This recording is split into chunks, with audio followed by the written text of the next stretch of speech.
Justice for Cwebe. Justice for Cwebe. Inkondlo ithi angikhuluma ngikhuza umonakalo, kodwa vele amanzi asevele angena ngomsele. Engabe emhlabeni kunjani usunjena, ngoba inkanuko ensizweni singamandla. Impela seliganga omunye umhlathi. Kuza kanjani ukuthi owesilisa avukele imizwa emntwaneni angamzala ngenhloso yokuphakela inkanuko? Impela nje kukuphilisa kanjani wenza ihlazo omdala? Impela mina ngeke ngithule wenza amanyalo omdala, noma vele nginyazwa ukuthi mncane akanawo amandla okuzilwela.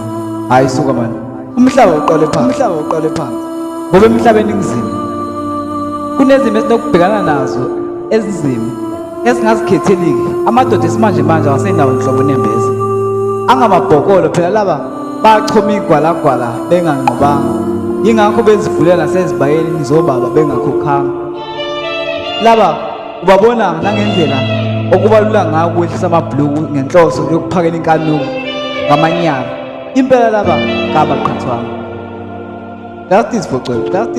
Kodwa ngempela umntwana omncane kangaka woneni impela? Wena uzodilikelwa amasongo asigonyela, uzulula ngamanga, lapho kuyobe khona ukukhala nokugedla kwamanzi, zobe sezime emthumeni, umthetho usudlala indima. Imizwa yami phezu kuwena benkondlo bese ngigcina ngakho uzithula. Imbongi yakosobala.